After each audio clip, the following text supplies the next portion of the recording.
Welcome back. This is Newsfile, it's your most authoritative news analysis platform. And here is Samson's take. Stop hurting with your bad attitude at work. I had been gathering material to write about the injustice causing needless pain and suffering to law students until a typical bad attitude of civil servants got me sad to change course. A poor pensioner who could have lived a little longer died in circumstances I can't but believe was avoidable. But I'm tired of this law school problem leaders fail to fix despite solutions known for more than a decade. Maxwell Opoku-Agyeman has documented the rather simple solutions we have ritually drummed into their ears over the period. He can resubmit them if they have forgotten about them. What is happening is an indictment on the leadership. 2,842 sat this year's exam. Please admit the 499 students who made the 50% advertised pass mark to join the 790 being admitted on a belated reset of rules, cutting them out. You started solving this problem the last time by admitting over 1,000 and running a triple track. Don't retrogress. Keep pace with the ever-expanding population. Remember, there are only 14 lawyers practicing in the upper region with 1.3 million people. Only 14 lawyers. And only 39 in total for the entire 5 regions of the North. Only 39. We have said enough, and this leadership failure must end because the students are going through frustration and suicidal tendencies and thoughts. You don't have to put them through this. If you were to write such an exam to go into the law school, ask yourself if you would have been a lawyer by now. It's costly and it is exacting to study the law. Don't compound it for them. Already, there is a national security threat with unemployment, with young people who are leaving school with no jobs. This is where the jobs are secured. Let's not continue to frustrate these poor students this way. Now, to what made me sad. This lady and her family were introduced to me a couple of months ago. This was just about when the court was supposed to go on vacation. Now, her dad was seriously sick. It affected his brain and his speech.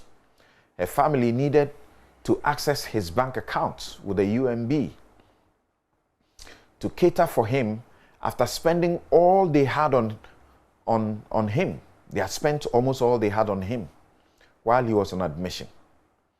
They got a power of attorney, they had been told, that would help to be able to access his bank accounts.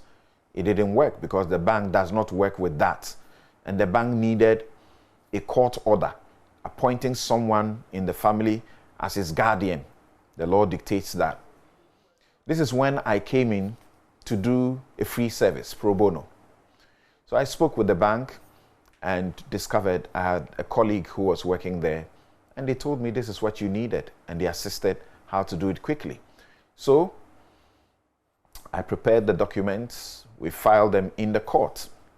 We sought a quick hearing, but someone at the registry didn't appreciate the urgency and got the case scheduled for a later date. Yeah, we had to manage, that's all we could.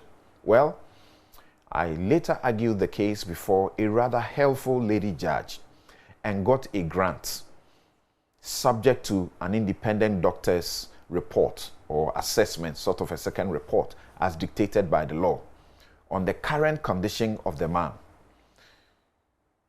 The court appointed a state hospital, Kolebu, There must be a psychiatrist there to do the examination. To do that job, it took weeks to get the court officers to type out what could have been done in minutes to be sent to the Korle Bu hospital. It took weeks with daily reminders to the court officials. Then back and forth with the Korle Bu hospital. And after a month or so, after they had received this order, they then assigned a doctor, a psychiatrist to do the assessment. Well, this sick man is not in Accra, he's in the eastern region. The doctors could not reach out to the doctors taking care of him there, and nobody could go there and take care of him. He must be brought to Accra by all cost. And that was a difficulty. Well, the sick man was physically brought to Accra to be examined. I thought that was best practice. That's what they required. But in this technological age, we can't innovate to avoid that. The man was brought last week, but could not be attended to fully because they were unable, according to them, to assess his cognitive functions because he was unwell and couldn't speak, unquote. But this is exactly a major part of his suffering. He was returned and brought back to the hospital this week. And this is the note I got, that unfortunately, just before the assessment, he started gasping for air and we lost him, unquote. And that made me sad. I feel this family's pain, and I feel he just may have lived for a short while.